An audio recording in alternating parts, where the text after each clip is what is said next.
Bom, companheiros, boa tarde. Desculpa um pouco o atraso aí.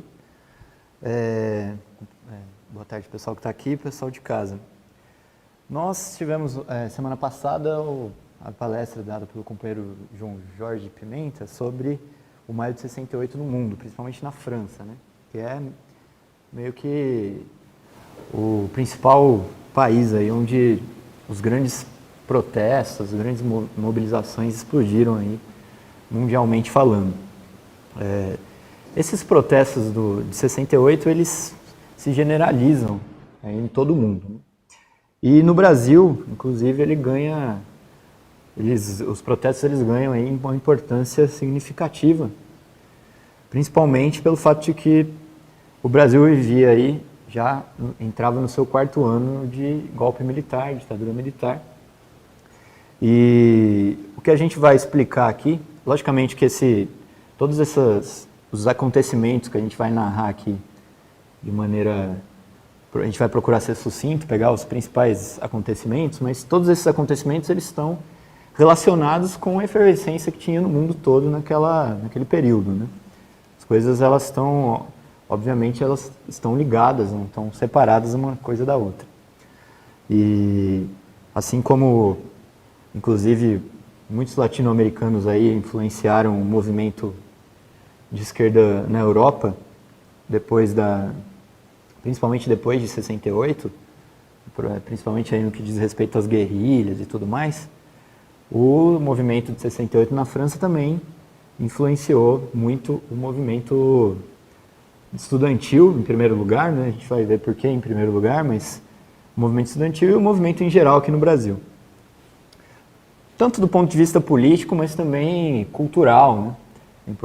Cultural, que a gente também vai citar um pouco o problema cultural aqui, que eu acho até que daria uma palestra à parte, que eu acho que é bem interessante, a questão cultural de 68, né? Bom, eu queria começar falando um pouco do problema do método, né? Do debate. Como a gente deveria se ater aí ao problema metodológico, que é justamente a questão do marxismo, que é o problema da luta de classes. Existem muitos mitos em relação a 68. Alguns deles, o mais comum, eu acho que é o problema de que o Maio de 68 teria sido meramente uma mobilização estudantil no mundo todo. Alguns olhando para o Vietnã, os protestos contra o Vietnã, diriam que eram protestos onde o pacifismo teria se imposto aí sobre outras ideologias, digamos assim, ou que o Maio de 68 teria inventado novos métodos de luta, que é essa coisa toda que a gente vê até hoje, né, que a esquerda pequeno-burguesa procura inventar a todo momento. Na verdade, não tem nada disso. A questão aqui, a gente vai procurar entender o Maio de 68 de um ponto de vista da luta de classes, do desenvolvimento da luta da classe operária, né, e, consequentemente, da própria crise do regime capitalista, né, um sempre andando junto com o outro aí, que é a maneira correta de se analisar um problema político, né, um determinado fato histórico, etc. e tal. Então eu vou procurar aqui na exposição, eu não pretendo me alongar, mas eu vou procurar expor alguns fatos interessantes para meio que deixar as coisas, narrar um pouco os fatos, também ilustrar bastante aqui a exposição, porque eu acho que tem bastante coisa que chama muita atenção. Uma das coisas que mais me interessaram em política, assim, quando eu comecei a estudar história, assim, quando eu era criança, foi justamente a questão de 68, essa época, né? Eu acho que tem muitas coisas interessantes, e o ano de 68 é um ano que parece que foi maior do que os outros, porque tem muitos acontecimentos, inclusive no Brasil, é muito cheio de coisas, né, importantes. Eu vou procurar pontuar as coisas mais relevantes aqui. Eu aconselho, inclusive, os companheiros que se interessarem pelo tema a assistir na Causa Operária TV a palestra, que é uma palestra mais completa, inclusive porque uma palestra de uma sequência de, acho que 5 palestras que a gente ofereceu sobre o golpe militar de 64, em 2014. Uma desse ciclo de palestras sobre o golpe militar de 64 foi justamente sobre o ano de 68, que foi dada pelo companheiro Rafael Dantas. Então, eu até aconselho o pessoal a assistir. Lá o companheiro Rafael Dantas, ele é uma palestra mais longa, então ele fala bem no detalhe, bastante curiosidades e episódios que mostram bem a luta política que se estabeleceu ali no ano de 68 e o desenvolvimento político do início do ano até o final, que culminou, que começou com uma mobilização ascendente e terminou com o AI-5, que foi digamos assim, um golpe dentro do golpe. É interessante isso daí porque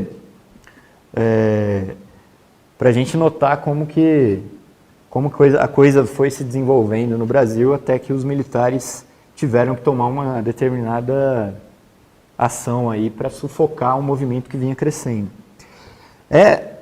Assim, ainda já entrando aqui um pouco da análise, eu acho que o que a gente deveria frisar aqui é justamente o fato de que o ano de 68 no Brasil foi uma espécie de um reascenso da luta de massas no Brasil. Né? O golpe militar de 64 ele serviu para estrangular as tendências revolucionárias que tinham na classe operária. Né? A classe operária brasileira estava em ascensão naquele momento, os sindicatos tinham muita força. Né? A gente vê vários episódios aí em que as categorias entraram em greve. Momentos antes do golpe de 64, você teve, por exemplo, um dos episódios importantes foi a ocupação do Sindicato dos Metalúrgicos pelos marinheiros, né, em 1964, um episódio que, logicamente, que a historiografia aí, burguesa, ela procura ocultar ou falar muito pouco. Né? É como se o João Goulart estivesse lá com as suas reformas de base, como se aquilo não tivesse nada a ver com o movimento de massas e, de repente, os militares decidiram derrubar o João Goulart. Não se trata disso, se trata de um movimento popular, se trata de um ascenso do movimento operário muito grande, né? Logicamente do movimento estudantil também, do movimento de massas muito grande que a burguesia, né? O imperialismo, em primeiro lugar, procurou sufocar com o golpe de 64. Né? E essa ação da burguesia ao sufocar esse movimento, ela teve um certo...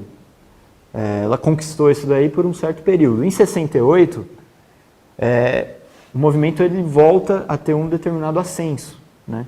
E esse ascenso, como é mais ou menos tradicional, ele começa com o movimento estudantil.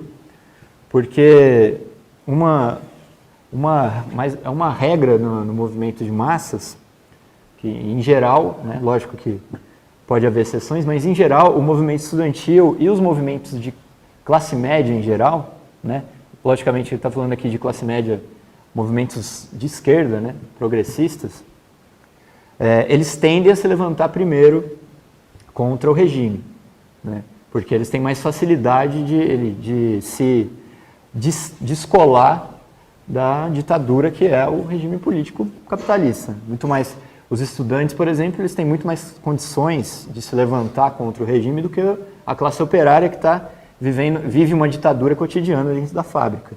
Então é natural, por exemplo, que você comece um grande movimento de massas com movimento estudantil ou até mesmo com um grande movimento de professores ou algum tipo de movimento parecido com esse. Foi assim, inclusive, no final da ditadura, em que quando os estudantes, em primeiro lugar da USP, decidiram se levantar contra a ditadura, acho que em 78, se não estou enganado, realizando a primeira manifestação política, né, pedindo abertamente o fim da ditadura. E isso daí foi acho que foi 77, se não me engano, mas isso foi o que impulsionou aí as grandes greves no ABC, a partir de 78, 79 e 80. Então é mais ou menos que uma regra isso daí dos movimentos de massa. No início e aí o que acontece? No início de 68 você volta a ter no país uma efervescência política, né? Eu vou narrando alguns fatos aqui e a gente vai debatendo aos poucos esses fatos. Primeiro, explicar um pouquinho o problema. Bom, vamos lá.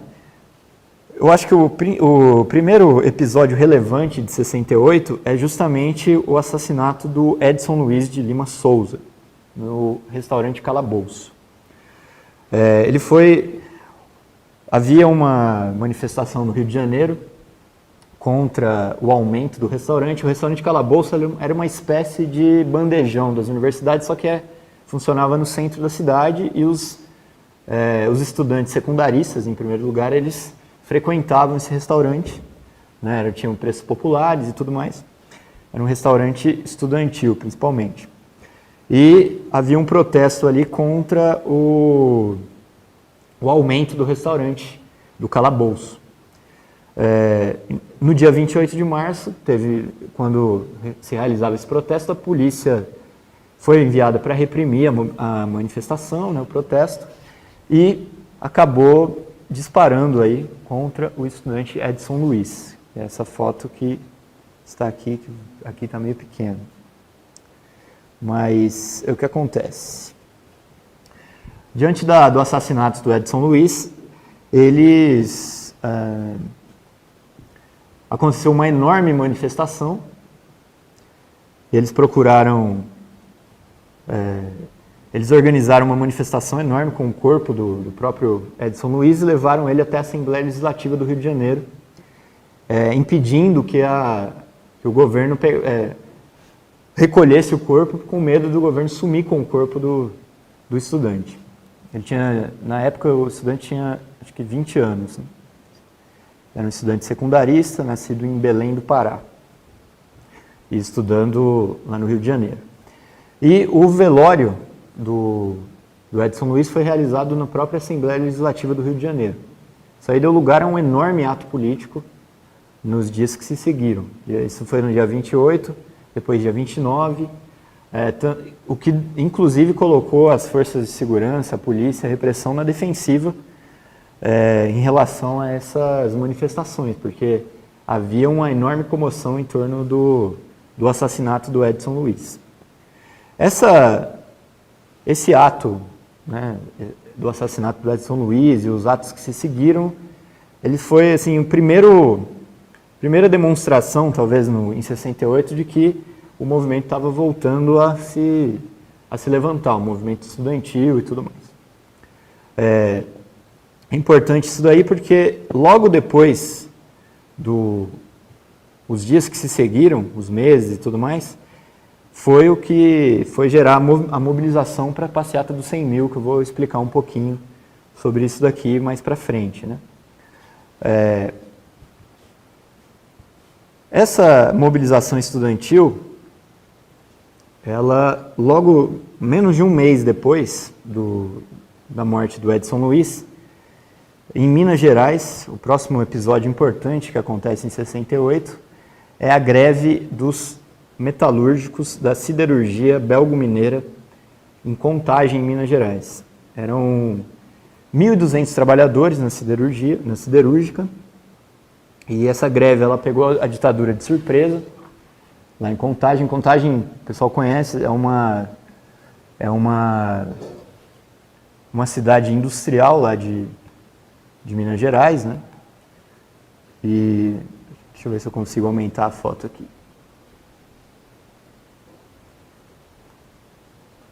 É uma cidade industrial lá na Grande Belo Horizonte e pegou a ditadura de surpresa. A mobilização ela se seguiu a ponto de chegar em 20 mil trabalhadores parados e mobilizados na cidade de Contagem e na região ali.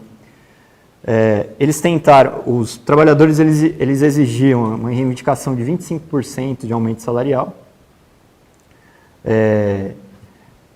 E a greve se estendeu por toda a cidade. Durou ela pegou 20 mil operários grevistas, né? O governo tentou reagir com a polícia, que ocupou as ruas da cidade, reprimiu as aglomerações operárias. Mesmo assim, os trabalhadores continuaram em greve. Os patrões ameaçaram de demitir por justa causa os trabalhadores. E a greve só foi derrotada, né? A paralisação só acabou 10 dias depois, com um reajuste. O ministro do Trabalho teve que diretamente intervir aí, oferecendo 10% de reajuste.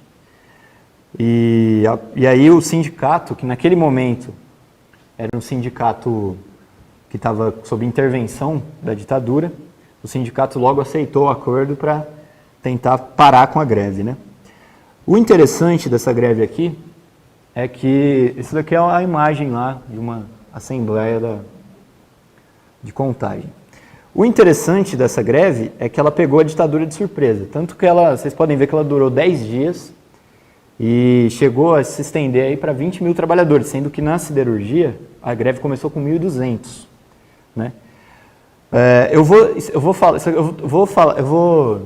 passar rapidamente por aí, porque eu vou voltar nessa questão da mobilização operária, mas adiantando um pouco, no sindicato lá de Contagem, as oposições sindicais haviam sido vitoriosas nesse momento nas eleições sindicais. Mas a ditadura ela interveio no sindicato e impediu as oposições de tomarem posse do sindicato. Por isso, inclusive, facilitou na hora do acordo, né? Logicamente que quem puxou a greve foram as oposições que tinham ganhado a eleição, obviamente, mesmo fora da direção do sindicato, eles puxaram essa greve, só que a ditadura usou o sindicato para dar os 10% de aumento e, logicamente, acabar com a greve depois de muita tentativa de repressão e tudo mais. Por que eu estou falando isso daqui? Porque essa greve e a greve de Osasco, que a gente vai falar mais para frente, elas são duas greves importantíssimas do ano de 68, não só pela mobilização que elas representaram, mas justamente por essa questão das oposições sindicais, né? Que nesse momento aqui elas começam a elas começam a ganhar peso depois do golpe de 64, que tinha meio que eliminado a organização sindical dos trabalhadores. Eles tinham, a ditadura tinha intervindo no sindicato e as oposições sindicais, logicamente, que não conseguiam atuar nesse momento. Então, a greve de Contagem de Osasco, elas são importantes porque são as oposições, ou seja, havia uma efervescência na base das categorias que mostrava que a classe operária tinha uma tendência aí a voltar a se mobilizar, né? Isso daí deixou a ditadura bastante preocupada. Bom, isso foi em abril, né? A greve de Contagem começa no dia 16 de abril. Já no dia 1º de maio, tem um episódio importantíssimo também do ano de 68, que é o episódio do 1º de maio na Praça da Sé.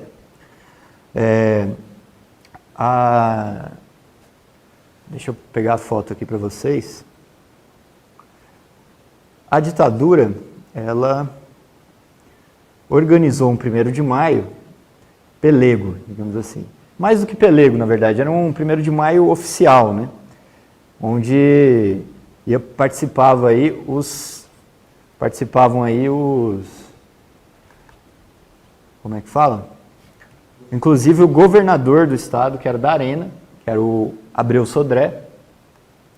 Então eles procuraram aí, o Abreu Sodré, ele tinha uma foto, peraí que eu vou achar a foto aqui para vocês.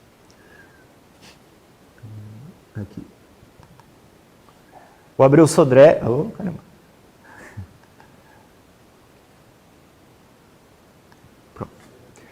O Abreu Sodré, ele era considerado aí, inclusive os participantes do ato lá em 68, ele era considerado um cara mais moderado, embora ele fosse da Arena. Ele era governador de São Paulo e até os próprios organizadores, as próprias lideranças aí da esquerda, depois eu vou falar um pouco delas, concordavam de que ele era mesmo um cara um pouquinho mais moderado, ele não era um linha dura da ditadura militar.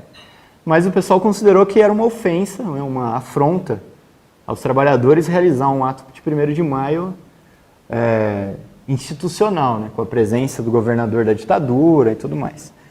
e com a ajuda dos sindicatos pelegos aí, né? Os sindicatos que estavam sob intervenção da ditadura militar. Então, o que acontece? Um grupo de oposição, liderado principalmente pela oposição no Sindicato dos Metalúrgicos de Osasco, eles organizaram aí um ato, dentro do ato lá da Praça da Sé, e ocuparam o palanque do ato de 1º de maio, sob pedradas e pedaços de pau, e invadiram o palanque e expulsaram os pelegos e os representantes aí do governo de cima do palanque. O próprio governador levou pedrada, tomou pedrada na cabeça. Então esse episódio aí, ele é bem representativo também de um ascenso aí da classe operária, né? Eles organizaram isso daí e foram bem sucedidos. De fato, eles conseguiram acabar com a festa institucional e depois saíram em passeata no centro da cidade, de São Paulo. Até o próprio líder aí da oposição lá de Osasco, o Ibrahim, ele fala o seguinte: o Sodré, sem entrar no mérito se ele era mais democrático, e eu acho que era, tinha posições diferenciadas em relação ao poder de Brasília, naquele momento ele simbolizava a ditadura. Então, explica por que eles resolveram fazer esse ato aqui. Bom, tem outra foto aqui que eu vou pôr para vocês, do ato de 1º de maio. Esse aqui quando eles já tinham tomado... Peraí que o Edson Luiz não quer sair daqui. Eles já tinham tomado o palanque. Aí eles tomaram o palanque, vocês podem ver que tinha muita gente no ato, não é que foi uma coisa isolada, né? Eles fizeram tudo isso daí num ato bem grande de 1º de maio. Pode ver que eles conseguiram invadir, levando as suas próprias indicações contra o abono, etc e tal, né? Isso daí eles já tinham ocupado o palanque do ato, tomado para si o ato de 1º de maio. Esse ato aí é um dos atos de 1º de maio mais significativos da história do país. Não dá para falar em 1º de maio no Brasil sem citar esse ato aí de 68, na Praça da Sé. Inclusive, se não me engano, estou me arriscando aqui a falar, eu acho que a Praça da Sé se tornou o principal palco do 1º de maio depois disso daí, né? Pode ser que eu esteja errado, mas eu acho que foi, pelo menos assim, ele se concretizou como um palco importante do 1º de maio aí, né? Inclusive, os trabalhadores hoje precisariam retomar para si a Praça da Sé como um 1º de maio realmente combativo, né? Que já não vem acontecendo na Praça da Sé há algum tempo já, o 1º de maio de luta, né? Bom, continuando um pouco, eu falei do Ibrahim, que era o líder da oposição em Osasco. A oposição em Osasco, do mesmo jeito que a oposição em Contagem, conseguiu também ganhar a eleição no Sindicato dos Metalúrgicos de Osasco. Só que, diferente de Contagem, a ditadura não interveio lá. E eles, de fato, tomaram posse. Eu vou falar um pouco para vocês, eu vou falar um pouco da greve de Osasco, que eu acho que, já que a gente entrou nessa questão da classe operária, é importante explicar um pouquinho aqui. Já falo para vocês. A greve começou na metalúrgica da Cobrasma, lá em Osasco. Essa greve, ela começou no dia 16 de julho, quer dizer, 3 meses depois da greve de Contagem. Só que qual que foi a diferença, né? Primeiro, a direção do sindicato puxou a greve, organizado aí por um jovem metalúrgico que tinha vindo do movimento secundarista lá em Osasco, que é o Ibrahim, José Ibrahim, e que era o presidente do sindicato que tinha sido eleito, né, como oposição. Ele era ligado à VPR, a Vanguarda Popular Revolucionária, do Carlos Lamarca, né? Então era uma direção da oposição, uma direção centrista, né, que puxou essa greve. Eles exigiam aí 35% de aumento salarial, contrato coletivo de 2 anos e reajustes salariais trimestrais. Quer dizer, é uma reivindicação bem avançada, né, se você for ver bem, né, principalmente se comparar que os sindicatos, desde 64, os sindicatos estavam mortos, né. O José Ibrahim puxou essa greve no dia 16 de julho, na Cobrasma, às 9 da manhã.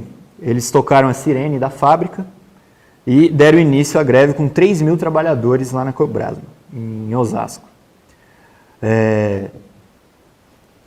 No mesmo dia do início da greve, as forças do Exército já foram chamadas para intervir na greve.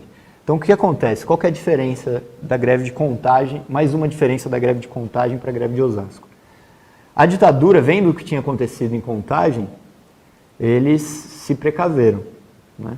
Eles já foram no primeiro dia já para reprimir a greve, e de fato foi uma repressão muito grande. Eles levaram 400 operários presos, né? Porque os operários haviam ocupado a fábrica, não era uma simples greve. Vocês podem ver que é uma greve bem combativa, né? Não é simplesmente aquela greve de mentirinha, mesmo porque contra a ditadura é complicado fazer greve de mentirinha, né? A gente está vendo já hoje que a coisa não é tão grave quanto era na época dos militares. Você vê que fazer greve de mentirinha não adianta muito, porque vem o TST e fala que você tem que pagar uma multa de 2 milhões por dia. Então, se você fizer greve de mentirinha, você está perdido. A greve hoje tem que ser política, tem que passar por cima de tudo isso daí, porque senão você não consegue mobilizar os trabalhadores, né?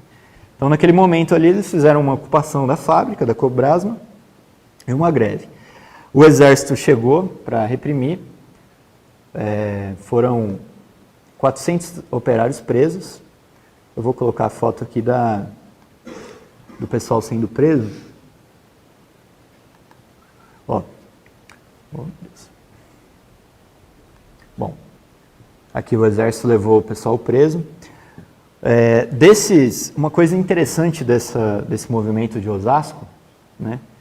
Outra coisa interessante é o seguinte, bom, só para concluir as informações, depois eu falo do interesse. Essa paralisação, o Exército interveio, ela durou só 3 dias e ela atingiu 6 das 11 fábricas na região, né? Então, também elas conseguiu se expandir um pouco. Eles resistiram até o Exército conseguir cercar todo mundo e levar os 400 presos. E nenhuma das reivindicações foi atendida, e aí sim os militares eles intervieram nos sindicatos. Eles colocaram o sindicato, invadiram o sindicato e colocaram o sindicato sob intervenção. Uma coisa interessante dessa greve, eu falei, né, o José Ibrahim ele é ligado à Vanguarda Popular Revolucionária, que é a organização do Lamarca. O Lamarca, inclusive, também era de Osasco, né? E o José Ibrahim e outros líderes dessa greve, com a derrota da greve e com o AI-5, né, o posterior fechamento aí do regime político, alguns líderes dessa greve, eles decidem ir para a luta armada, né? Então eles entram, a maioria deles, se não me engano, entram inclusive na VPR mesmo, do Lamarca. O José Ibrahim, ele é preso e ele é solto em 69 no sequestro do embaixador norte-americano, realizado aí pela ALN e o MR8. Então, o José Ibrahim, na época, ele tinha só 20 anos de idade, quando ele liderou essa greve aqui. Bom, isso foi em julho, né? Voltando um pouco, né, continuando aqui a nossa linha do tempo, a gente tinha parado na greve de Contagem e no maio de 68. Bom, um fato interessante, que ele é representativo, embora não seja ele é representativo da época, é o seguinte: no dia 17 de junho, o Teatro Galpão, aqui em São Paulo, que estava apresentando a peça Roda Viva, do Chico Buarque, com direção do diretor de teatro José Celso Martinez Corrêa. O Teatro Galpão ele é invadido pelo Comando de Caça aos Comunistas, o CCC,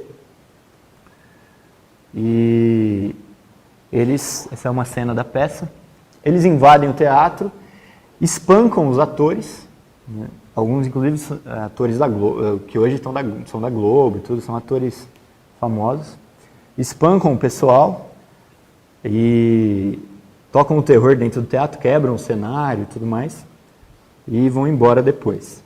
Isso aconteceu em São Paulo e aconteceu em Porto Alegre também. Isso no dia 17 de junho. No dia 21 de junho, ou seja,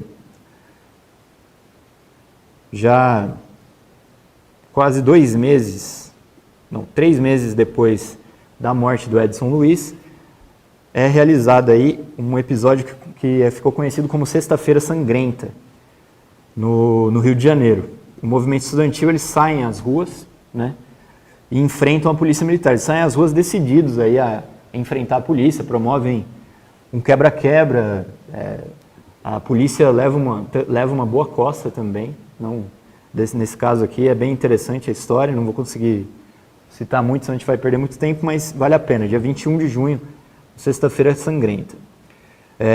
Tem o número de mortos e feridos que são desconhecidos, de tanto que foi a cidade do Rio de Janeiro aí foi tomada aí por protestos bastante radicalizados.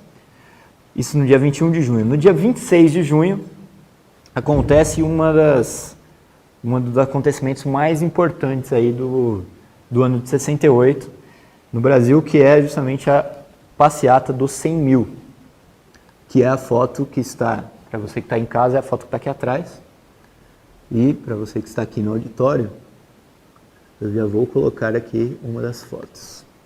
Essa é uma das fotos da passeata dos 100 mil. Vocês podem ver aí que realmente, se não tinha 100 mil pessoas, tinha muita gente. Antes dessa foto é o quê? Antes de falar dos artistas? Quando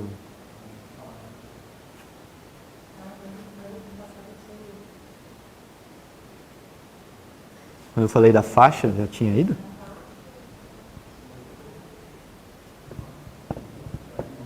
Voltamos, gente. Tivemos uns probleminha aí de alguma coisa que eu não sei o que foi. Bom, estava falando da passeata, você que está aí em casa, estava falando da passeata dos 100 mil, né? O pessoal saiu na rua com a faixa de abaixo da ditadura, o povo no poder, né, guiados por essa faixa aí. A marcha começou às 14 horas com 50 mil pessoas. 1 hora depois, esse número já havia dobrado. E aí, como eu falei, que haviam os estudantes, e eles contaram aí com a participação, engrossou a marcha, de tão popular que foi.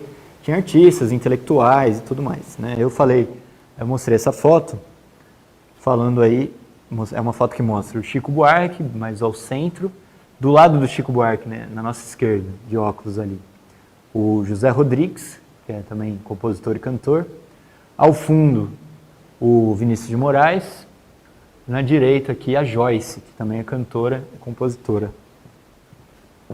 Além deles, participaram o Cacá Diegues, que é o cineasta, o Caetano Veloso, a Clarice Lispector, o Edu Lobo, o Gilberto Gil, o Grande Otelo, o ator, o Dirceu, que era na época líder estudantil,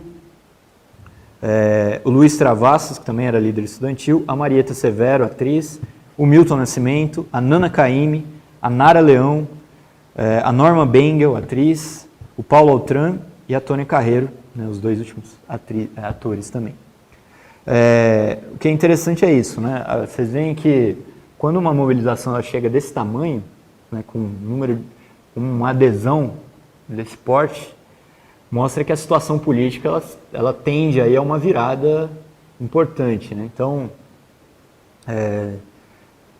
isso daí, a ditadura sabia que essas mobilizações estudantis, né, populares, elas poderiam facilmente descambar para uma enorme mobilização operária que poderia colocar o regime político em xeque, né? Então, a coisa ela foi se ampliando. Você vê que começou, lógico que começa um pouco antes, mas daqui a gente falou da morte do Edson Luiz, que eram protestos específicos, eles começaram a fazer um protesto específico contra o aumento do restaurante, e a coisa foi aumentando, né? Até chegar na passeata dos 100 mil, que já é uma passeata abertamente política contra a ditadura, né? Já pedindo a libertação dos presos, já falando abertamente contra a ditadura, povo no poder, quer dizer, com a adesão em massa das pessoas e tudo mais. Então, quer dizer, a ditadura olhava para isso daí já, provavelmente com receio de que isso pudesse inflamar a própria classe operária, né? A gente viu na semana passada que o João explicou que Um problema da mobilização do maio de 68 na França foi que ela contaminou a classe operária francesa, que saiu na rua, né? E aí aquelas barricadas estudantis, né, elas se transformaram em enormes ocupações e greves da classe operária, o que colocou o regime francês em uma crise total, né? Então, a ditadura sabia que a própria existência do regime militar começava a ficar em perigo, né? Como eu falei, as revoltas estudantis, elas em geral são um prenúncio para uma mobilização, um ascenso operário. E a burguesia sabe muito bem disso daí. Então, uma mobilização desse tamanho representava um perigo muito grande para a ditadura, né? E no meio disso tudo, não vamos esquecer que no meio disso tudo teve a greve de Contagem, né, um pouco antes disso daqui, e um pouco depois a greve de Osasco, né? Logo após a passeata dos 100 mil, que aconteceu em 28 de junho, no dia 5 de julho, poucos dias depois, o ministro da Justiça, Luiz Antônio da Gama e Silva, ele proíbe as manifestações de rua em todo o país. Então, quer dizer, a burguesia ela já tinha ficado de olho nisso daí, ela viu que a coisa poderia sair do controle e decidiu tomar uma atitude mais drástica aí contra as mobilizações, né? Bom, no dia 16 de julho, a greve na Cobrasma, em Osasco, que a gente já falou aqui, uma greve que dura 3 dias e é fortemente reprimida pelo Exército. 400 operários são presos. Bom,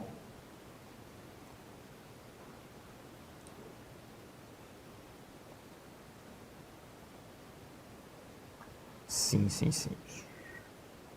Eu falei só consertar aqui uma data, né? Eu falei da invasão do Teatro Galpão. Na verdade, a data certa é 18 de julho, tá? Em São Paulo. Então, o CCC invade a peça do Chico Buarque em São Paulo e agride os atores da peça, espancam, humilham o pessoal. E, bom, para quem não sabe, o CCC, que a gente vai falar dele também daqui a pouco, tem um episódio muito importante também. O CCC é um grupo de extrema-direita que foi fundado em 63, um pouco antes do golpe militar, justamente como servir aí como esses grupos de hoje, né? Esses grupos de extrema-direita de hoje. Servem como uma base social, política para os golpistas, para a direita golpista, né? Havia ali, como membros do CCC, alguns estudantes de direita, principalmente do Mackenzie, né? E forças da repressão policial, como é comum nas organizações de extrema-direita.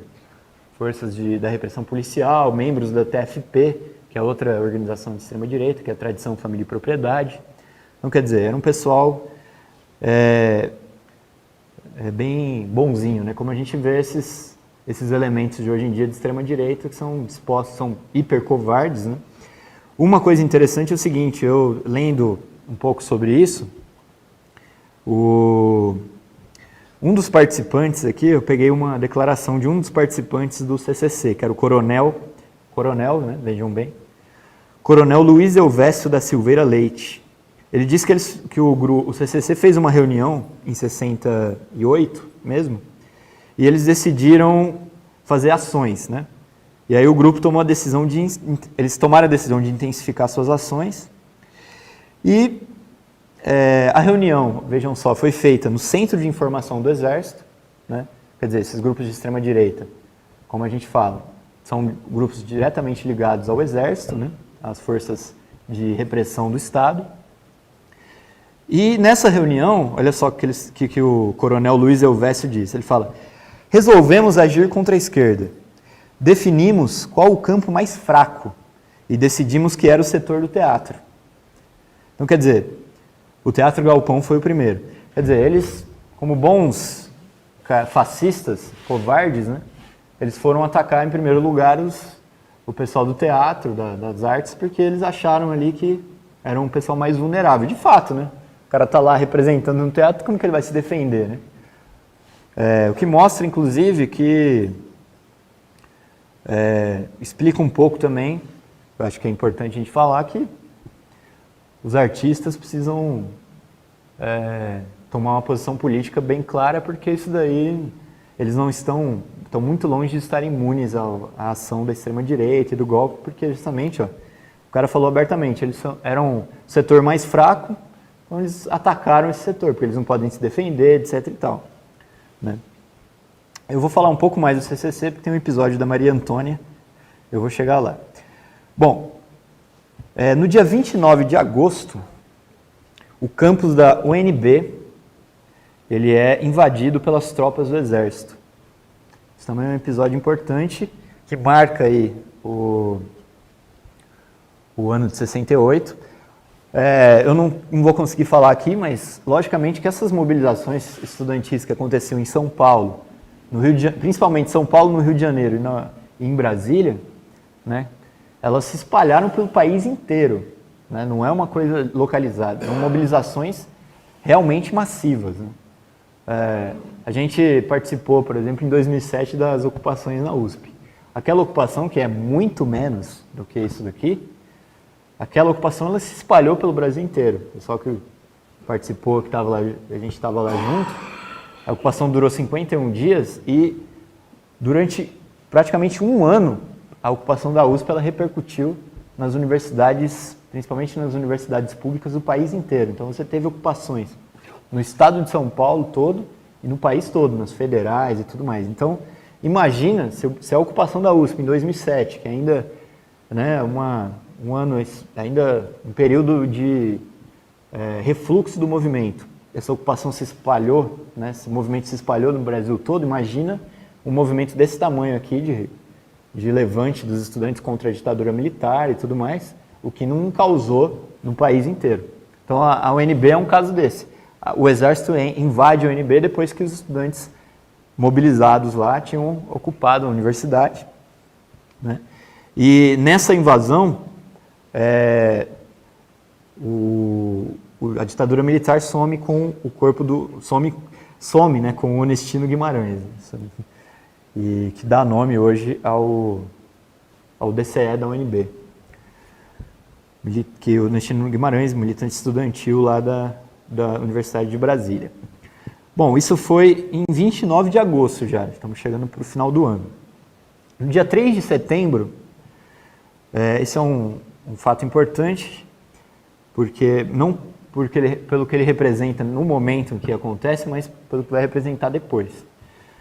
O jornalista e deputado federal Márcio Moreira Alves, do MDB, ele faz um discurso no Congresso onde ele critica a ditadura militar. É aquela crítica também, assim, bem água com açúcar, que a gente sabe que a oposição burguesa faz. Não é nada comprometedor, não é nem um discurso radical, comunista, nada disso. Mas ele faz uma ironia contra os militares, né? E esse discurso aí irrita os generais que pedem a cassação do Márcio Moreira Alves. Bom, essa cassação aí, mais para frente, ela vai ser negada pelo Congresso. E, depois eu vou explicar melhor, o fato de que o Congresso negou a cassação desse deputado, foi o pretexto para o AI-5. Eu vou chegar lá mais para frente. Bom, o discurso do Márcio Moreira Alves foi no dia 3 de setembro. No dia 3 de outubro, um mês depois, um outro episódio muito importante desse ano, que é a Batalha da Maria Antônia. Deixa eu colocar aqui.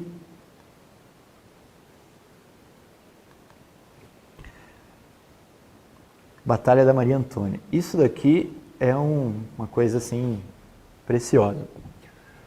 Bom, o que acontece? A Faculdade de Filosofia, Ciências Humanas e Letras da USP, ela, em 68, ela se localizava no centro de São Paulo, lá na Rua Maria Antônia. Para quem é de São Paulo deve conhecer bem essa rua, uma rua que morre na Rua Consolação, e é uma travessa da Consolação, e A faculdade da USP, né, de filosofia da USP, ficava, e o prédio ainda está lá, hoje funciona, acho que é uma espécie de centro cultural da USP, esqueci o nome exatamente, fica em frente ao Mackenzie, a Universidade Mackenzie, presbiteriana do Mackenzie, universidade particular. O que acontece? Como eu falei no início, quando eu falei do episódio do teatro, o CCC, Comando de Caças Comunistas, eles tinham lá como uma das bases mais importantes, né, justamente o Mackenzie. E os estudantes da USP estavam ocupados lá na Faculdade de Filosofia, né, a maioria dos estudantes da USP até hoje, né, são de esquerda, e eles estavam ocupados lá. Então, se constituía aí uma guerra, por um bom tempo, uma guerra fria, entre aspas, entre os dois lados. Com a ocupação do prédio da filosofia da USP, o CCC, né, do Mackenzie, né, ou seja, eles estavam situados no Mackenzie, o CCC incendiou com coquetel Molotov, eles incendiaram a Faculdade de Filosofia da USP, e isso daí causou aí uma batalha, uma guerra lá na Rua Maria Antônia, que ficou conhecida justamente como a Batalha da Maria Antônia. Esse daqui é um rapaz quebrando um dos muros, né? Tem uma sequência que eu não consegui achar a sequência, mas é uma sequência dele indo aí agora. Aí tem uma outra foto do muro caindo e uma outra do muro totalmente para baixo. Eles quebraram esse muro para poder ficar mais fácil para alvejar o outro lado, né? Você pode ver que o muro está todo fechado aí, né, contra o CCC. Muito provavelmente esse estudante era da USP, né, que estava derrubando o muro. O que acontece? Deixa eu ter mais fotos aqui da Maria Antônia, deixa eu passar para vocês.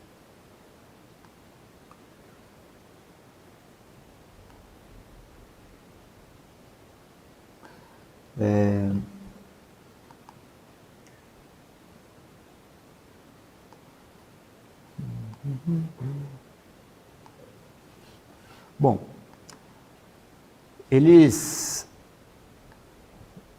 o CCC, eles abrem fogo também contra os estudantes, atiram nos estudantes e atingem o estudante José Carlos Guimarães com um tiro no ouvido e assassinam ele, né? Eles estavam atirando de cima dos prédios lá do Mackenzie, né? E nessa batalha eles atingem esse estudante que morre na hora.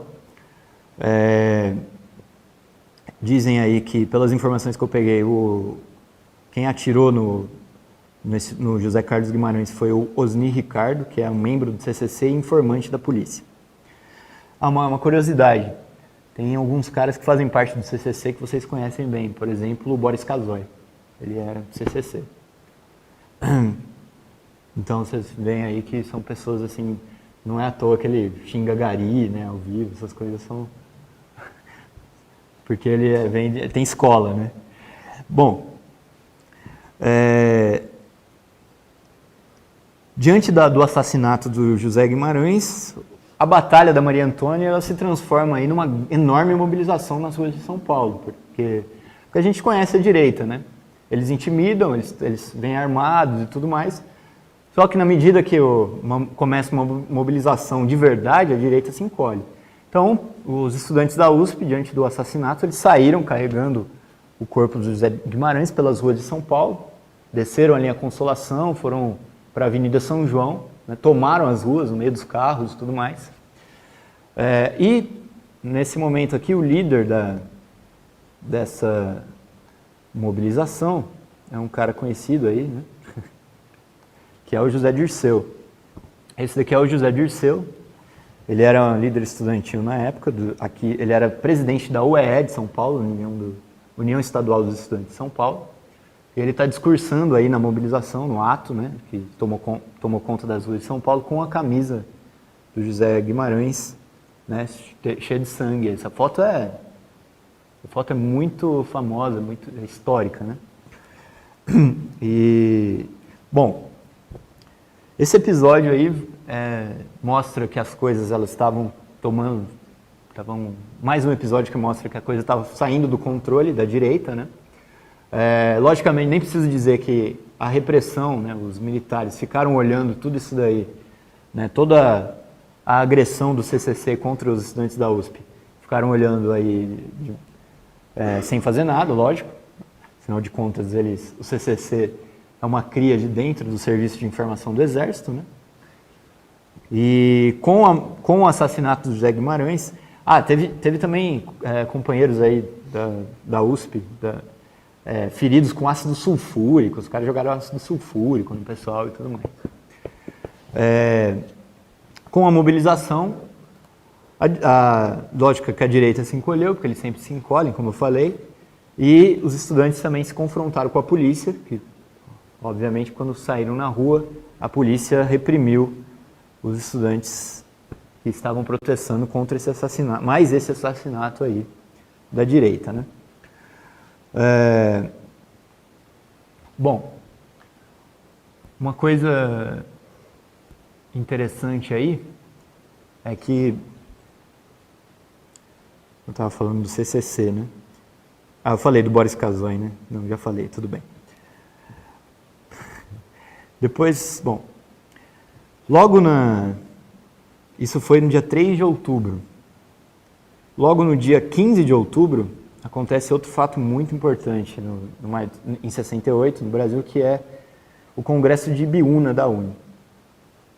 Bom, vale a pena aqui algumas anedotas, viu?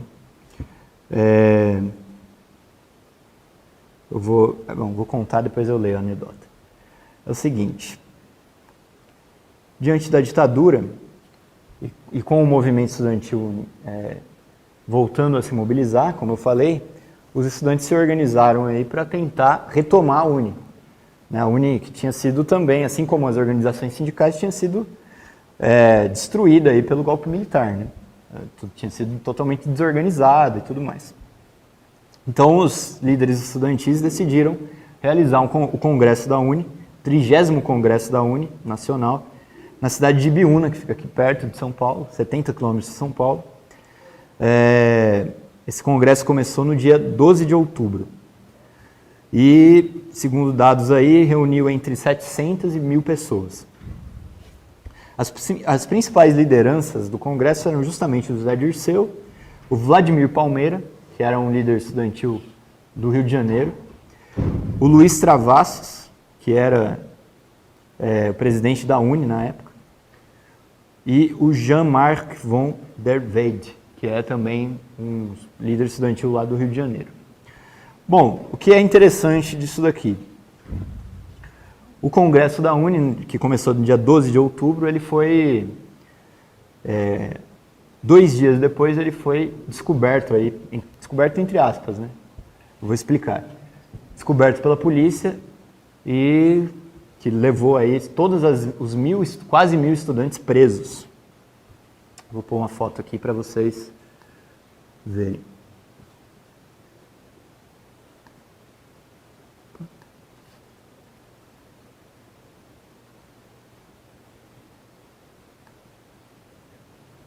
Aqui. Ó, isso aqui é o pessoal sendo levado, a fila de gente sendo levada presa. Pode ver que os jovens estavam aí como bons estudantes, vestidos com suas mantas penduradas no pescoço e tal. Essa aqui é outra, essa foto também é bem famosa. Eu sempre quis saber quem que é aquela moça ali da ponta. Aí o pessoal esperando para ser preso. E aí, aqui, a Veja sempre sendo Veja. Tirando um sarro dos estudantes que foram presos. Você vê que o pessoal foi colocado nos caminhões para ser levado. Por que eles tiveram que colocar esses caminhões? Aí vem uma anedota, uma coisa engraçada. Porque Brasil é Brasil, né? Então, eu li uma coisa interessante que é o seguinte. Deixa eu pegar aqui o trecho. Um jornalista que estava na época participando dessa cobertura da prisão do pessoal, e ele conta como que aconteceu a prisão, né? Bom, primeiro tem aquele fato que já virou até um folclore, que é o seguinte, que os estudantes, esse é do lado dos estudantes, né? pessoal ia na Imbiúna, que era uma cidade minúscula, e comprava 1000 pães. Aí o pessoal começou a olhar, né, por que esses caras estão comprando 1000 pães aqui? E coisas desse tipo, o que chamou a atenção das forças de repressão. Bom, aí tem o lado da repressão também, que é interessante, que é o seguinte: um jornalista que chegou no local, jornalista de Sorocaba, né, que Ibiúna fica na região de Sorocaba, e as forças de repressão que vieram para prender os estudantes vieram de Sorocaba. Então, veio a polícia de Sorocaba junto com o DOPS para prender o pessoal. E aí o jornalista ele narra uma coisa muito engraçada, que é o seguinte. O jornalista conta que ligou para o coronel da PM de Sorocaba, Divo Barsotti, para falar sobre o Congresso. Aí ele falou: quando vamos prender os estudantes? E ele: pelo amor de Deus, desliga isso, disse rindo. Ele tinha a informação de que eram 400 estudantes. Ele mandou eu desligar o telefone e 10 minutos depois veio um japonês que era um capitão de relações públicas dele, o capitão Kiyoshi. Estava na porta do Cruzeiro, que é o jornal. Ele disse que o coronel queria falar comigo e eu falei que não queria falar com ele. Ele disse que para eu levá-lo com ele e eu fui para Ibiúna. Pensando que estavam apenas 400 pessoas na fazenda, o coronel requisitou apenas 10 ônibus. Mas ao chegar ao local percebeu que o número era superior e brigou com os chefes do DOPS. Ele começou a xingar o pessoal do DOPS. Vocês têm um serviço de espionagem que é uma merda. Tem mais de 1000 moleques aqui. Isso aqui é Brasil, né? Engraçado. Aí tem mais de 1000 moleques aqui. Aí ele chamou o Kiyoshi e pediu para que eles providenciassem mais 80 ônibus e meteu a boca no DOPS. Aí ele fala o seguinte: esse não foi o único erro dos policiais. Estava toda aquela movimentação, e eu falei com o coronel. Quem que comandava a tropa de Sorocaba? Coronel, e a delegacia fica sem ninguém? Aí ele: é verdade, você falou bem, fica 30 homens aí. Os caras, deu todo mundo para Ibiúna para prender o pessoal. Bom, isso é coisa de militar, né? Engraçado. Bom, então, o Congresso da Uni, ele também foi um episódio importante. Eu vou pôr aqui os líderes sendo presos também. Deixa eu ver se eu tenho. Eu pensei que eu tivesse o Zé Dirceu sendo preso, mas acho que eu só tenho ele segurando a camisa do... Vamos ver aqui.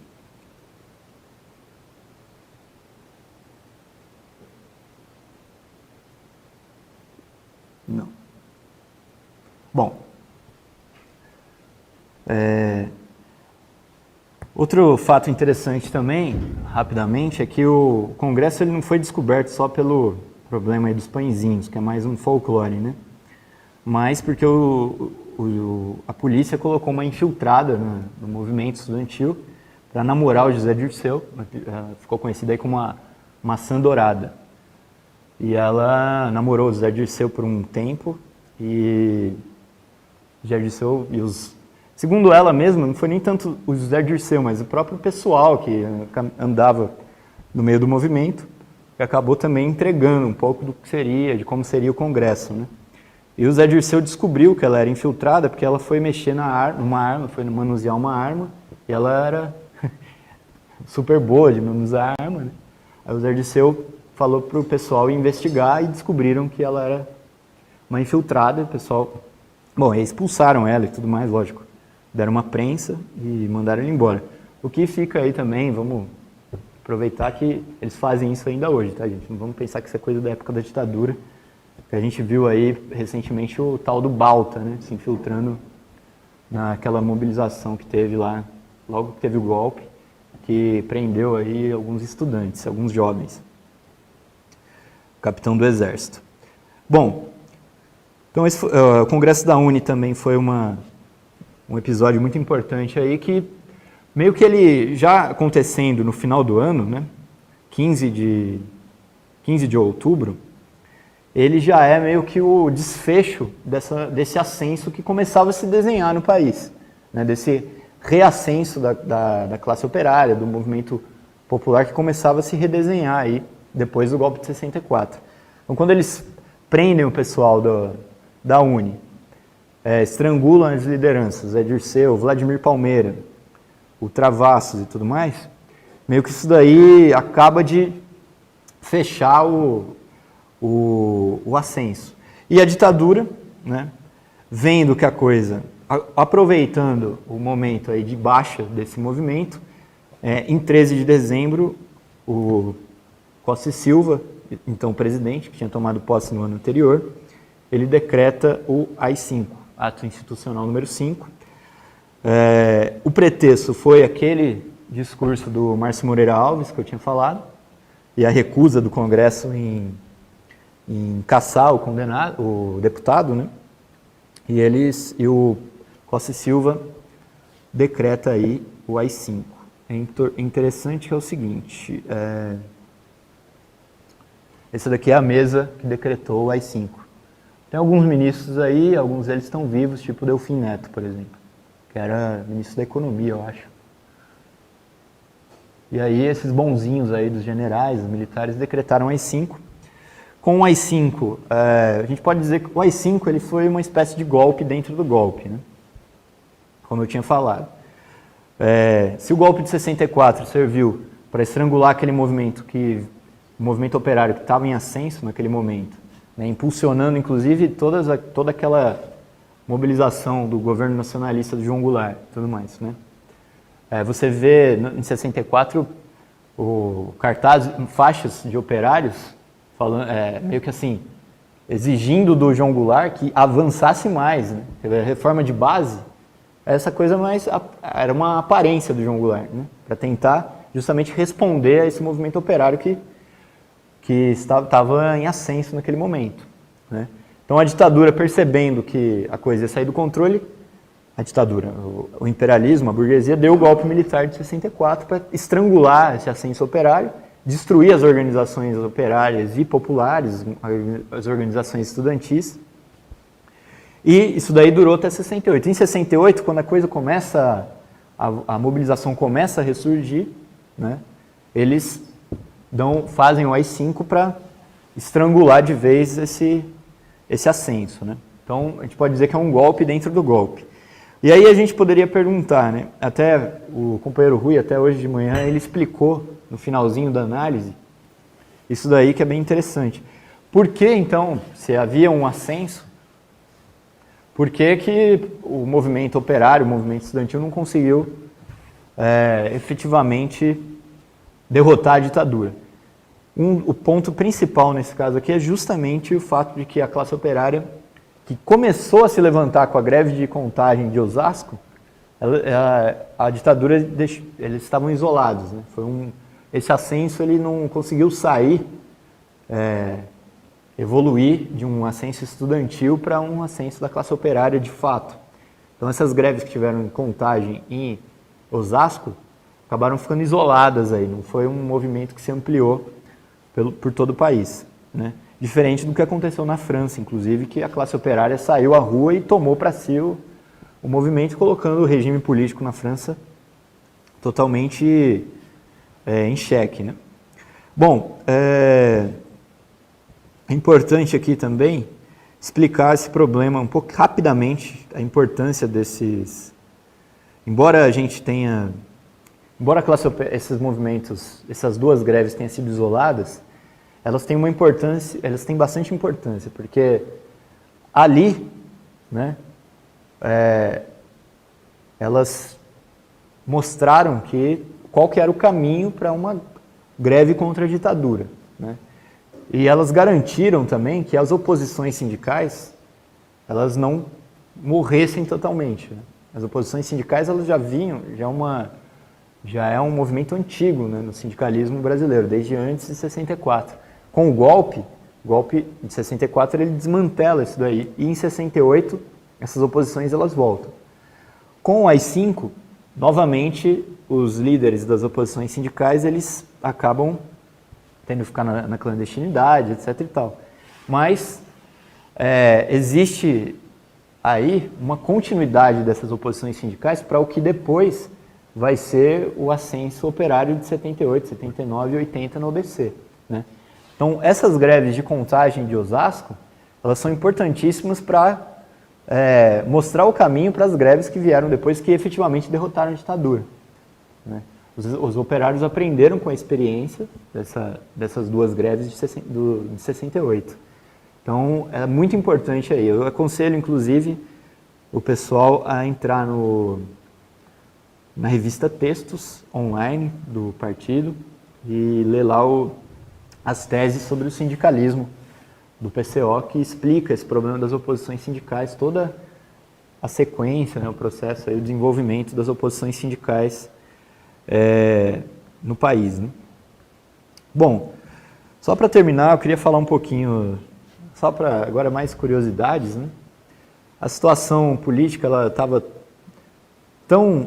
Esses aqui são os estudantes que saíram às ruas depois que o CCC assassinou o José Guimarães, lá na Avenida... Isso aqui é a Avenida São João. Eu acabei não mostrando aquela hora. Falar um pouquinho da parte cultural da coisa, né? Bom, a situação política, ela estava tão radicalizada que isso daí, inclusive, tinha reflexos na cultura, né? Então, na música a gente vê aí os festivais da canção, que são muito conhecidos aí, os principais compositores da MPB vêm dessa época, né? Você tem aí alguns casos interessantes de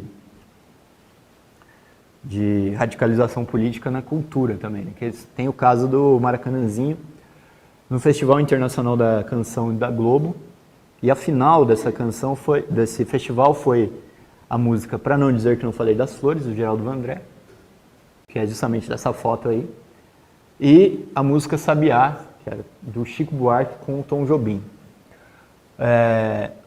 O Maracanãzinho lotado torcia para Não Dizer Que Não Falei das Flores, que tinha se tornado um hino aí, né, da resistência à ditadura militar. E, logicamente, que festival organizado pela Globo, a gente nunca pode ter certeza do que aconteceu, né? Mas o fato é que o Sabiá acabou ganhando. Depois, se a gente tiver uma palestra cultural, falar sobre a cultura em 68, a gente pode entrar nos detalhes, mas mostra a radicalização da coisa. Quando o júri deu a vitória para a música Sabiá, do Chico Buarque e do Tom Jobim, o Maracanãzinho veio abaixo, né? Foi uma vaia, muitos dizem que foi a maior vaia que já ouviram na vida deles, o pessoal que estava presente aí nesse momento. E a vaia não foi exatamente logicamente não foi contra o Chico Buarque nem contra o Tom Jobim, mas foi contra a decisão do júri de ter dado a vitória para o Sabiá, né? Que também é uma canção linda e tudo, mas justamente por perceber que porque o pessoal considerava que, para não dizer que não falei das flores, era um hino de resistência à ditadura. O Ziraldo, ele compara, ele fala o seguinte: era uma demonstração de resistência muito grande, o Geraldo Vandré cantando no meio daquela multidão no Maracanãzinho, interpretando aquela música só ele, sozinho e o violão, né? Cantando uma música abertamente política contra a ditadura. Isso daí era muito representativo. Aí o Ziraldo diz que ele votou para não dizer que não falei das flores. Mas isso daqui é o Geraldo Vandré pedindo pro pessoal se acalmar. Para quem quiser ouvir, tem uma gravação, né? Tem essa gravação ao vivo aí, que o Geraldo Vandré fala: ô pessoal, pede pro pessoal se acalmar, quem decide é o júri e tal. Ele dá uma escorregada aí, fazer uma diplomacia com o júri, né? E nós temos, no ano de 68, para vocês terem uma ideia, na música, nós temos aí, vários discos importantes da música popular brasileira, são de 68. Esse aqui é o primeiro disco do Caetano. Esse aqui é o disco Canto Geral, do Geraldo Vandré, que é um dos discos mais fortes que ele tem. Eu aconselho, inclusive, o pessoal a ouvir. É um disco bastante denso politicamente, socialmente.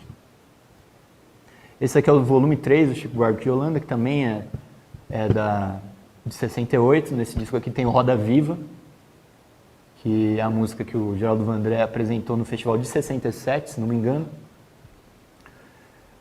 Tem Roda Viva e outros, né? Por exemplo, a versão que ele fez do poema do João Cabral de Melo Neto, Morte e Vida Severina, também está nesse disco. E outras músicas, tipo Caroline. O disco, acho que é o primeiro disco do Gilberto Gil, também é de 68. Acho que é o primeiro disco do Tom Zé, também, de 68. Tem uma canção linda, se chama São Paulo, São Paulo, Meu Amor,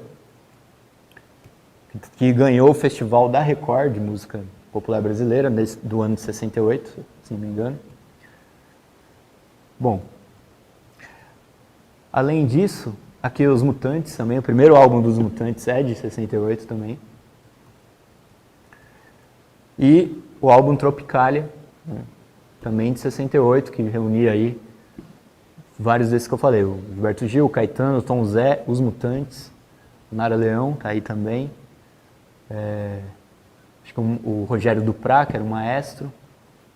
Acho que eram esses, né? Eu falei todo mundo.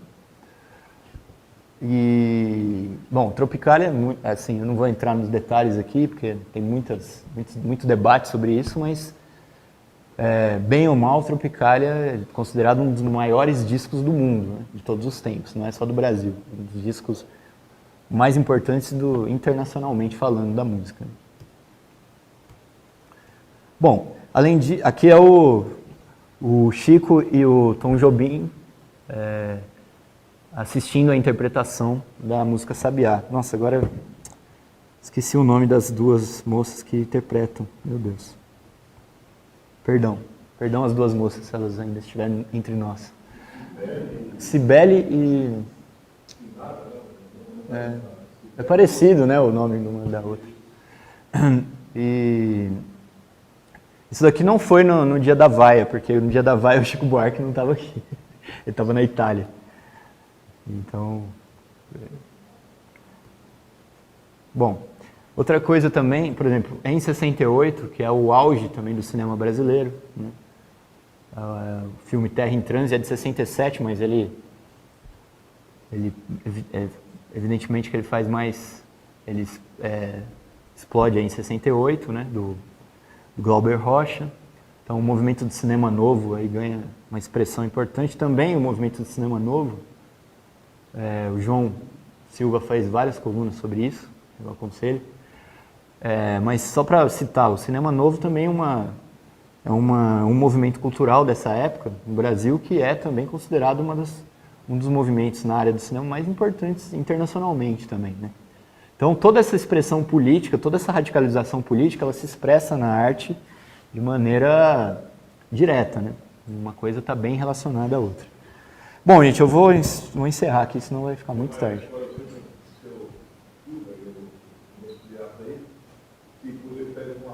Fala no microfone.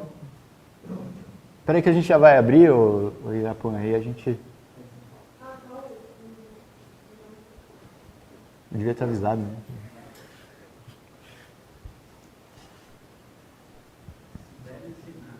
Cibele Sinara.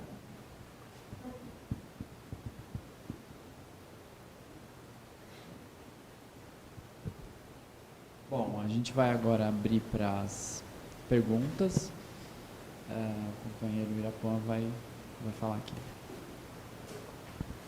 Nessa coisa, o produtor do Apocalipse Now tem a história até que me foi o nome dele, que quando ele pegava um ator fraco, né, ele botava para o cara ficar assistindo Deus e o Diabo na Terra do Sol. Você que é a maior escola de cinema, um ator, eram as interpretações principalmente do personagem lá do Paulo Autran, que é o caçador de cangaceiro, né? Só isso. Você vê o nível a importância do negócio todo, né? Eu falei só do cinema e da música, né? Mas a literatura também... É que aí não é tudo só de 68, mas nesse período tem muita coisa importante aí na cultura. O concretismo é de antes, mas tem, digamos assim, tem uma sequência aí já nesses anos aí, né? Tem alguma pergunta? Alguém teve paciência de assistir? Aqui tem alguma pergunta? Ah, tem? Tá.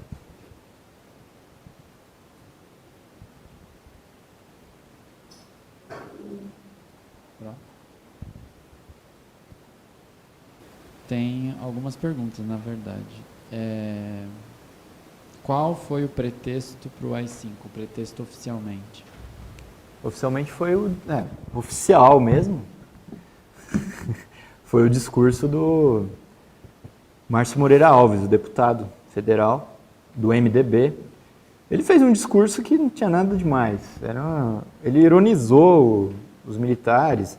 Pelo que eu vi, ele fala o seguinte, em determinado momento, de que as mulheres não deveriam dançar com os cadetes, sabe? Um discurso bem água com açúcar, como é normal de um deputado da burguesia, né? Um político burguês. E aí os generais pedem a cassação dele e o Congresso é contra. Quando o Congresso é contra, foi o pretexto para eles decretarem o AI-5 e aí dissolveu o Congresso. Bom, tem mais uma aqui que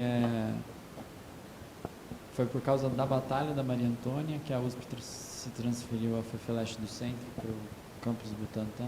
Eu acho que foi. Pelo que eu li, foi isso mesmo. Parece que foi logo depois, inclusive, se não me engano. Não foi? Não sei se você sabe, mas eu acho que, pelo que eu li, é coisa de 1 ano, assim, já transferiram. Né? Tem umas fotos muito boas aí, que infelizmente eu não achei, mas o pessoal esperando o CCC com estilingue na mão, lá no CRUSP, mas que eu só lembrei disso. Mas eu acho que sim, acho que foi depois da Batalha da Maria Antônia, eles jogaram os estudantes todos para o Butantã.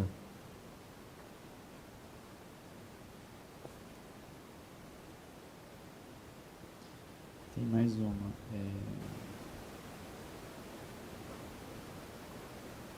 Os estudantes presos no Congresso de Biúna ficaram presos e foram torturados ou foram soltos depois? Não, pelo que se sabe, a maior parte foi solta, né? É muita gente também, né? Quase 1000 pessoas. Eles foram soltos, as lideranças é que ficaram presas por mais tempo, se não me engano. E depois você tem aí, por exemplo, o Zé Dirceu, ele é preso, ele sim é preso, eu não sei se no Congresso ele já é preso e fica o tempo todo, ou se ele é solto, depois é preso novamente, mas ele sim é preso e ele é solto também no sequestro do embaixador em 69, no embaixador norte-americano. Né?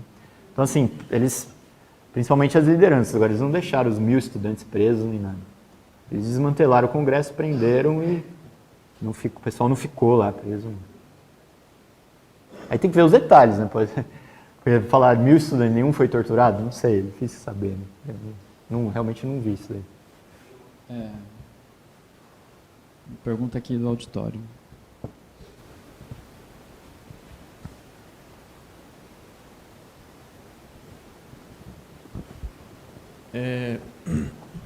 Em 68, durante a organização do Congresso da UNE, né, existiu, entre as várias anedotas, né, existiu uma discussão sobre o local que seria realizado o Congresso da UNE. Né? E dos locais que cogitaram realizar esse congresso seria justamente no CRUSP, né?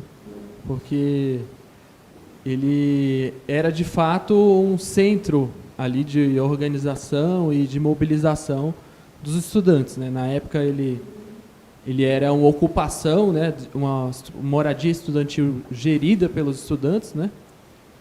Havia ocorrido uma ocupação em 65 e ele de fato aglutinava boa parte do movimento estudantil, né? Era frequentado por José Dirceu, por líderes jovens na época, inclusive o ex-deputado federal Adriano Diogo, né, do PT, também frequentou aquele espaço.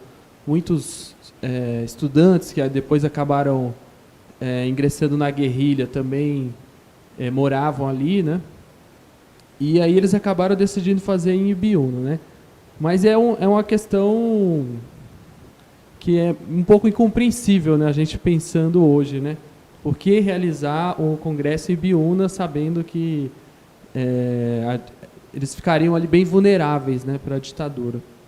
Agora, a minha pergunta vai... por que o movimento estudantil e a esquerda, na época, eles tiveram tanta dificuldade de compreender a necessidade daquele momento, né, para enfrentar a ditadura, né, as limitações que o movimento tinha naquela ocasião, né? E se essa confusão tinha a ver com a ideologia, né, com a estratégia do foco de guerrilha, né, que eles acabaram sendo influenciados, né, por uma interpretação da Revolução Cubana, né, e acreditando que no Brasil eles poderiam reeditar o foco de guerrilha, e aí, se por conta justamente dessa visão confusa, eles acabaram não sabendo ali da importância de ir para o movimento operário, de realizar uma mobilização mais ampla na sociedade. Sobre o local do Congresso, se a gente não tivesse participado do movimento estudantil, seria um pouco mais difícil de saber, mas lendo a coisa aqui, eu dei uma olhada e tinha uma disputa ali entre o Zé Dirceu e o Vladimir Palmeira contra o Luiz Travassos, se não me engano. O Zé Dirceu, tudo indicava que ele ia ganhar o Congresso. Ele era presidente da UEE de São Paulo e o Luiz Travassos, presidente da UNE, né? E aí o Vladimir Palmeira, acho que estava indicando, ele apoiava o Zé Dirceu, e o Luiz Travassos, ele apoiava o Mark aí, né? E aí o que acontece? Parece que o Zé Dirceu ganharia o Congresso, né? E diziam aí, onde eu li, que era assim, a vitória do Zé Dirceu meio que mudaria a coisa toda, ele tinha uma política diferente do que a UNE levava antes, né? Então, provavelmente isso aí deve ter sido uma briga, né? O cara fala assim, não, fazendo cruce vai favorecer o Zé Dirceu, que é presidente da UEE, não sei o quê. Nossa, deve ter sido um negócio de louco, sei lá. Agora, sobre a concepção deles, eu acho que tem um pouco disso, mas eu não sei exatamente, né? Mas eu acho que uma dificuldade era a própria ditadura. Acho que a gente tem que ser também um pouco... Não vamos também esquecer que os caras estavam numa ditadura, eles estavam começando a ter um ascenso novamente, né? Então era mais complicado de se organizar. Agora, eu acho que sim, acho que uma série de concepções erradas aí, entre elas o problema do foco, do foquismo, né? Embora eu não sei também, porque o problema da guerrilha, ele vai ser colocado de maneira mais aberta depois do AI-5, que aí, quando o movimento se vê totalmente derrotado, né, aí eles partem para a guerrilha, que é o que ficou conhecido como anos de chumbo, né? Chumbo mesmo, né? Então, de 69 até 74, 78, né? E aí sim, todos os ativistas e tal, eles vão para a guerrilha de uma certa forma, porque eles já não veem mais também uma saída, né? Isso não aconteceu só no Brasil, aconteceu em vários locais. Com a derrota dos movimentos de 68, você tem esse tipo de saída em todos os lugares. Na Alemanha, você tem o Baader-Meinhof, que é o exército como que é? O RAF? Esqueci a sigla em português, mas ficou conhecido como Baader-Meinhof, que é uma guerrilha urbana na Alemanha. Isso foi tudo depois da derrota dos movimentos de 68, né? Que aí o pessoal já não vê mais saída, o Partido Comunista tinha entregado todo mundo, não tinha levado adiante a mobilização. Aqui, no caso, o Partido Comunista também teve um papel ruim, mas eles já tinham tido em 64, né? Já não tinham visto que ia ter golpe e tudo mais. Então, em 68, eu acho que o Partido Comunista já estava bem fraco, né, no caso.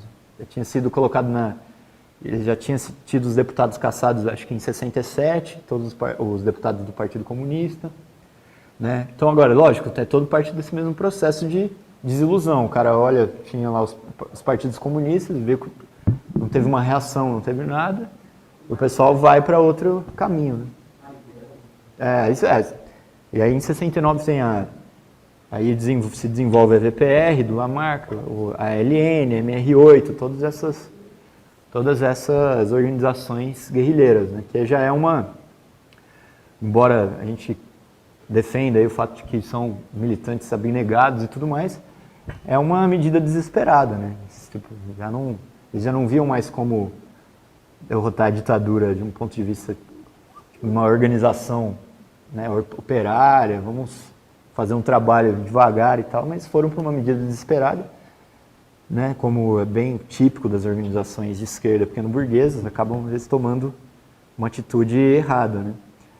Que as guerrilhas foram todas desmanteladas.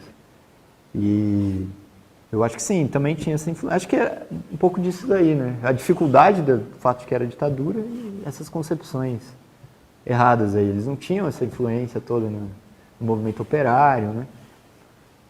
Tinham esses problemas. Né? Tem 3 perguntas que são praticamente são interligadas aqui. Uma se nessa época a UNE era representativa dos estudantes, e aí 2 que se relacionam com José Serra, se ele foi de esquerda mesmo que por um instante na vida dele, e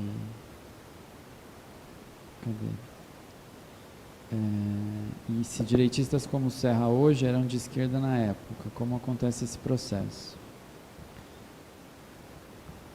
Bom, o Serra foi presidente da UNE antes disso, né? De 62, eu acho.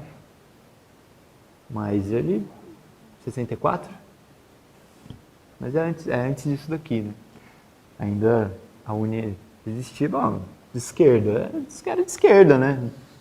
Assim, não tem como falar que não, mas era uma esquerda bem moderada. Qual que era? Eu até me dei um branco na organização. Era a AP, não? Era a AP, né? Então, a AP é uma organização que depois se ligou à Igreja Católica e tudo mais. Né? A AP é Ação Popular. Depois, né? A PME. Então, aí... É de esquerda, assim, bem moderada. Né? Também não vamos falar assim, o cara nunca foi de esquerda. Não é bem assim. Né? As pessoas vão... Você vê, o Aldo Rebelo também foi presidente da UNE, ele era do PCdoB. Oi? É verdade, o Luiz Nunes. Tem o caso do Luiz Nunes, era do Marighella, era do LN e tudo. Quer dizer, os políticos vão evoluindo. Né? Ou era infiltrado, mas assim, né? E qualquer... O resto mesmo? Era isso? Não, a representatividade da UNE. Eu acho que tinha uma certa representatividade, mas eu acho que era difícil, né? Porque eles estavam tentando se reorganizar aqui. Então, acho que em 68, a UNE tinha, por exemplo, provavelmente mais do que tem hoje, eu chutaria. Mas...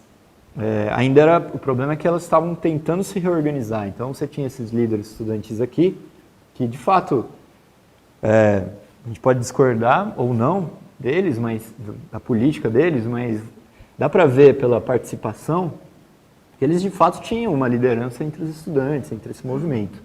Né? Então eu acho que sim, acho que tinha uma certa representatividade, sim, embora a dificuldade de que a UNE tinha sido desmantelada com o golpe. Né? Então, lógico, era um negócio sempre complicado. Né? Tem só mais uma pergunta, que é falando se o PCB agia na luta armada também. PCB, que eu saiba, não. O que teve foi a guerrilha do Araguaia, mas que já era de um racha do PCB, que foi o PCdoB. Né? Isso tudo depois de 68, já é uma coisa depois. O PCB, se não me engano, não teve nenhum grupo guerrilheiro ligado a eles. E os membros do PCB, alguns deles conseguiam, assim, de uma certa maneira, conviver aí, sendo perseguidos, é claro, mas o regime, lógico, perseguia muitos deles. Era perigoso ser do PCB, mas não era tão perigoso ser do PCB quanto ser, sei lá, da LN, da VPR, lógico, né? Exatamente, João Saldanha era do PCB, foi técnico da seleção em 69 até o começo de 70. Né? Ele era da Globo, tinha vários caras da Globo que eram do PCB, né? Então, eu acho que não. Eu tenho pergunta absurda. Não, eu queria dar uma sugestão.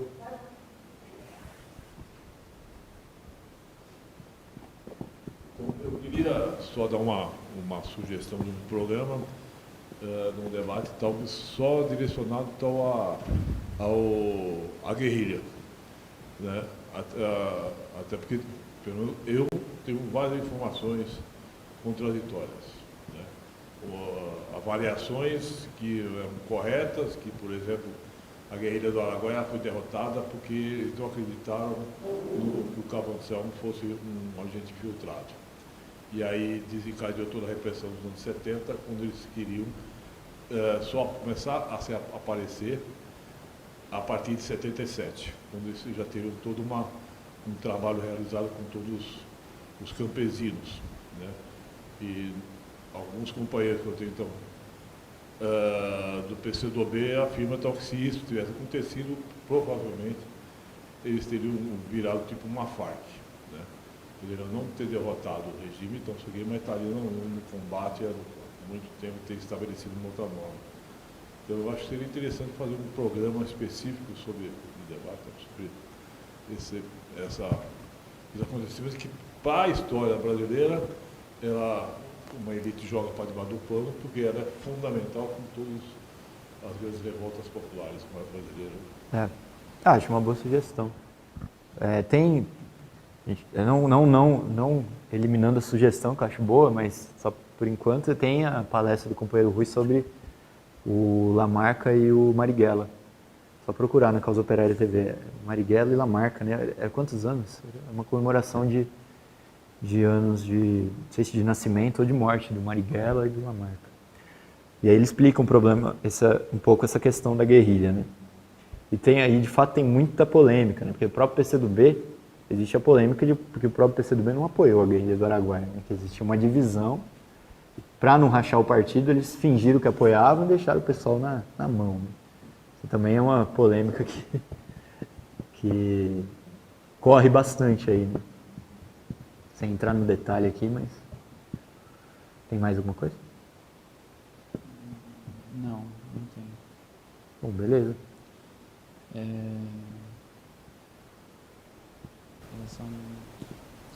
Bom, a gente vai ficando por aqui. Queria agradecer a audiência, fazer propagandazinha aqui.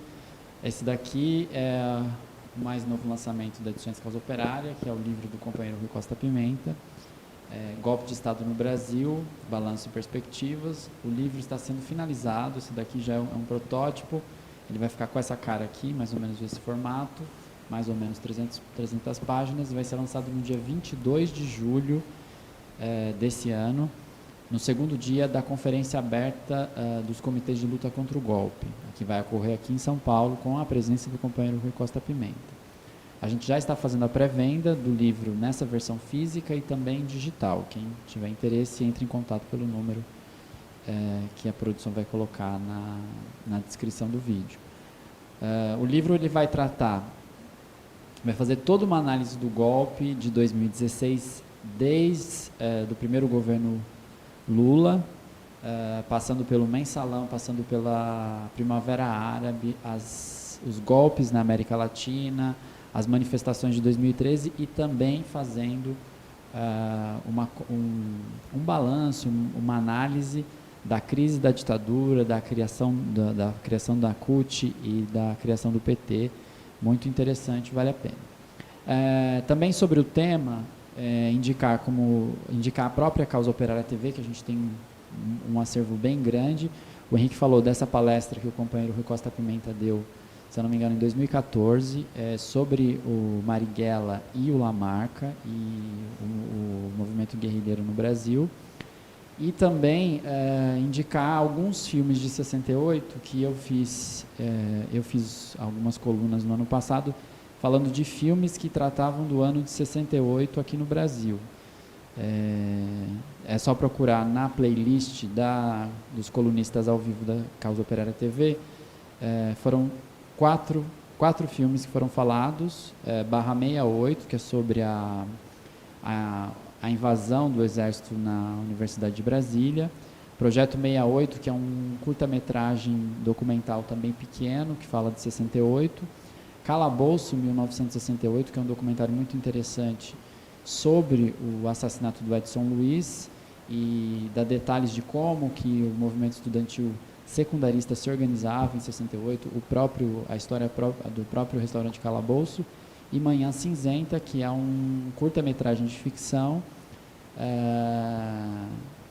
com uma história um pouco irregular, mas é bem interessante porque por trás do filme também tem uma história interessante, foi censurado, etc. Bom, a gente fica por aqui, lembrando que amanhã, às 8 horas da noite, tem Zona do Agrião, nosso programa de esportes, e seguir toda a programação da Causa Operária TV. Todos os dias, às 9 horas, tem reunião de pauta, ao meio-dia, colunistas da Causa Operária TV, e às 8h30, resumo do dia. E todos os dias, de segunda a quinta, às 19 horas, tem um programa diferente na Causa Operária TV. Na segunda, é o TV Mulheres, na terça, é Tição, programa de preto, na quarta, Causa Operária Entrevista, e na quinta, o Zuela conversa sobre cultura. Na sexta, às 14 horas, análise internacional com o companheiro Rui Costa Pimenta. E aos sábados, às 11h30, tem análise política da semana, também com o companheiro Rui Costa Pimenta. E às 16, debates marxistas. Lembrando que na semana que vem, o tema é 100 anos de Plekhanov, o pai do marxismo russo. A palestra será dada pelo companheiro Rafael Dantas. E também as palestras internacionais do ciclo de palestras, que o companheiro Rui Costa Pimenta está fazendo pela Europa, também serão transmitidas. Então acompanhe a programação. Obrigado pela presença. Até a próxima.